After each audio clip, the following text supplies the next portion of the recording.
ہما we normally talk about کہ کس طرح سے 21st سینچری میں جہاں پہ ہم بہت ساری بڑی بڑی ٹرانسفارمیشن کی بات کرتے ہیں، وہاں پہ ہم پاکستان کی ٹرانسفارمیشن کی بات کرتے ہیں جہاں پہ صرف ایک گھر کا سربراہ نہیں کماتا، جو گھر کی عورت بھی ہے وہ بھی باہر ہے. تو وہ جہاں پہ ہم کہتے ہیں مرد اور عورت کو شانہ بشانہ کام کرنا چاہیے اور زندگی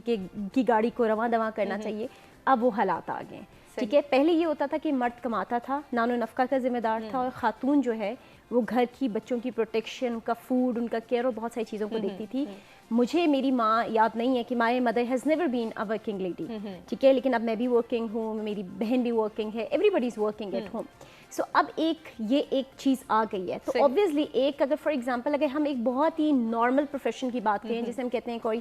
جسے پاکستان میں تو لیسٹ رسپیکٹڈ یا لیسٹ جسے کہتے ہیں نا جس نے کچھ نہیں کرنا وہ استاد بن جاتا ہے، اگر ان کو بھی آپ دیکھا جائے تو ان کی بھی روٹین بہت زیادہ ٹف ہوتی ہے. ایک وہ جو آپ نے 6 آورز نارملی ٹیچرز جو ہے اسکولز اس لیے جوائن کرتی ہیں so we can give time to the family, لیکن ان کی جو ایک 6-7 آورز جاب ہوتی ہے اس کے علاوہ بھی کام کا برڈن ہوتا ہے، they have to bring it. تو جہاں آپ ٹائم مینجمنٹ کی بات کرتی ہیں تو کہیں نہ کہیں میں یہ سوچتی ہوں کہ ہم نے اپنے آپ کو برڈنائز اس لیے کر دیا ہے کہ ہم، اور پھر اس کے بعد جب وہ گھر آتی ہیں تو شاید کہیں ٹیوشنس کا بھی ہوتا ہے، کہیں وہ ٹیچنگ اس لیے جوائن کرتی ہیں کہ ہمیں فیملی کو ٹائم دینا ہے، but at the same time in order to battle with the challenges of 21st century یا گھر کی نیڈس کو پورا کرنے کے لیے وہ ٹیوشنز بھی پڑھا رہی ہوتی ہیں، کوئی اور بھی کام کر رہی ہوتی ہیں. اس سے کیا ہوتا ہے کہ جو گھر کے بچے ہوتے ہیں نا، جن کے لیے وہ کہتے ہیں نا کہ انسان آرام کی تلاش میں خود کو بے آرام کرتا ہے، جس سکون کی تلاش میں ہم دوڑ رہے ہیں وہ اصل میں ہمیں بے سکون کر رہی ہے. تو ہم we are in a relentless race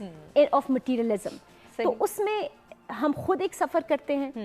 ہمارا سب سے بڑا فیکٹر ہوتا ہے ہم خود سفر کرتے ہیں. ہمارے بہت سارے پارٹنرز جو ہے نا، لائف پیٹرن جو ہے وہ آؤٹ آف اسکیجول ہوتے ہیں.